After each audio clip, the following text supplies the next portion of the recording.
Nice fish.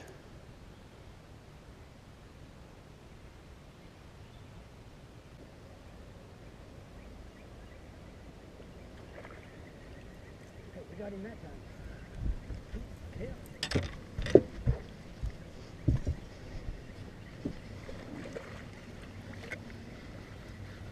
Okay, don't pull him up to the end of the rod. Okay, I don't know exactly where he is. He's coming around. Crap, he's tangled up. That's how it's done. All right. That's a good one. Yeah. One hand, one hand.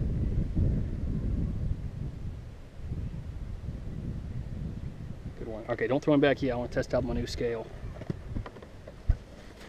What's your guess? Oh, pound. I'm going to say 1.3.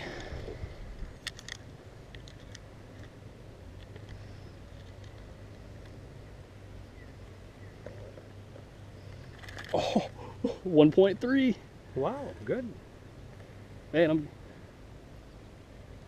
Okay, back. Hang on. All right, we're good. Back.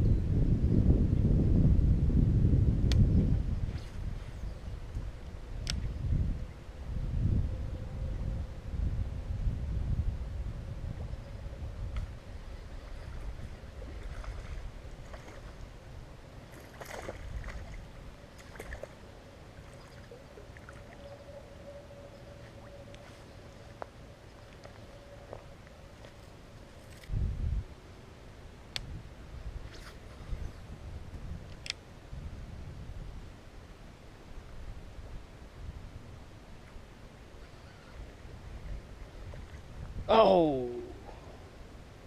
Dang it. 2 for 2 on that.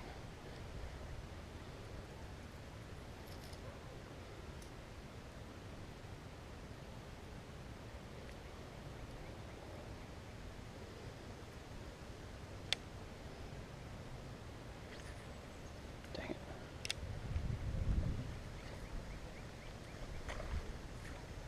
it.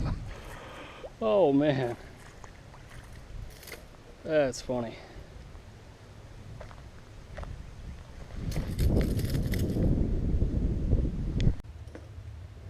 What's up, guys? I hope you enjoyed the video clips at the front of the video.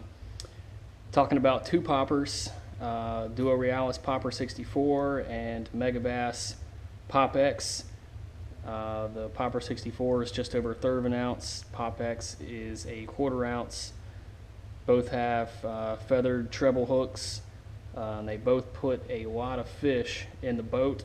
So I'm going to tell you a little bit about these two baits and why I like them so much. I'll start with the colors here. Let's start with the Duo Ghost Gill, Prism Smelt, Ghost Minnow, it's the one tied on, Funky Gill, and then with the Pop X we've got Gill, Sexy Shad, Wagon Hasu, which is a really cool color. I really like that one. And one of my personal favorites, White Python. That's just a really cool color. Actually, when I first bought it, I just bought it because it looked cool, but believe it or not, this one is actually the one I've caught the most fish on for the Pop X. For the Duo, the Prism Smelt is the one that's got the most work. You can probably tell by a little bit of wear on that one. You also might recognize this one from one of my other videos. This back treble hook actually went right through my finger, right about there. Very sharp, and you know what? Look, it's not even bent, still sharp. You know, these things are very well made. Great lures. They both do something that I really look for in a quality popper. They can both walk the dog. They have a great walking action, both of them. That is something that really separates a top-notch popper. That is something that I look for. And they also have a great popping the cup of the mouth. The Megabass has got this little intake, and the Duo just has this nice wide scoop. Very good at that. You can get kind of a spitting action when you're bringing your rod tip up a little higher. If you kind of swipe it down, it'll give you more of a chug.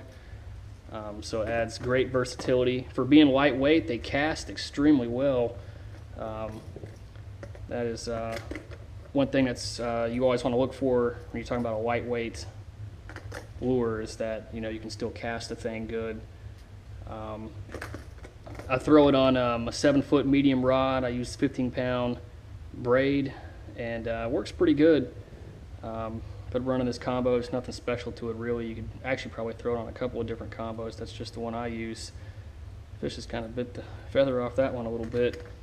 There are certain situations though where I might prefer one over the other. If you look at the hooks on the Megabass, they're not quite as big as the hooks on the Duo. If you kind of, I'm not sure if you can see that or not. The Duo hooks are just a little bit bigger, just a little bit thicker. So if I think there might be a little larger fish around, I'll opt for the Duo. One thing about the Megabass, both of these have incredibly sharp hooks. Like I said, the one went right through my finger on the Duo. I actually think the Megabass though is just a little bit sharper. They're just a thinner, light wire hook. They'll penetrate just a little bit easier when the lure is sitting still, which is normally when they hit it. It works great for white bass or something swiping at it. The Pop X, good for that. But they both work in just about any situation you'd want a popper. As you can tell, they come in great colors. I think Megabass has a little bit larger color selection. They've been around longer, and Megabass just releases a lot of colors. But the Duo is considerably cheaper. These are about 13 bucks. These are about 18 to 20. But they're fantastic little baits. I like to toss them into a spot, if you see a log or something sticking out of the water, drop one of these right on that spot, pop it once or twice and let it sit. Fish will come up and nail it. Or, as I mentioned before, you can actually walk this bait, and you can cast this thing out where fish are busting on the surface, kind of walk it right over the spot, pause it right where you think they might be, and they'll come up and just slam it. It's great for doing stuff like that. And I was going to do a video for each one, but decided to do a video on both of them. They're just fantastic little baits, and they come in such a variety of awesome colors. You can kind of see the little kind of scaling pattern they've painted on the back of those. Just fantastic lures. This is just one lure where I actually go out and spend the money, because typically with the top water, unless you get the thing stuck in a tree, you're not going to lose it. So I think it's worth the extra money. Get yourself a popper that pops good, that can walk. You can do a lot of different stuff with it. I always have one tied on. I go back and forth between the two of these depending on the situation, but you're really splitting hairs because they're both fantastic. They are great poppers. Highly recommend, if anyone's out there thinking about buying one of these, go ahead and just pull the trigger. They are great. And you can get, I've had some pretty big bass hit these things, but they'll catch the little ones too. It's just a great confidence bait. They work good around docks, good around cover, or if you see them busting out in the open water, just great lures. Duo Popper 64, Megabass Pop X. Go ahead and pull the trigger. It's worth it.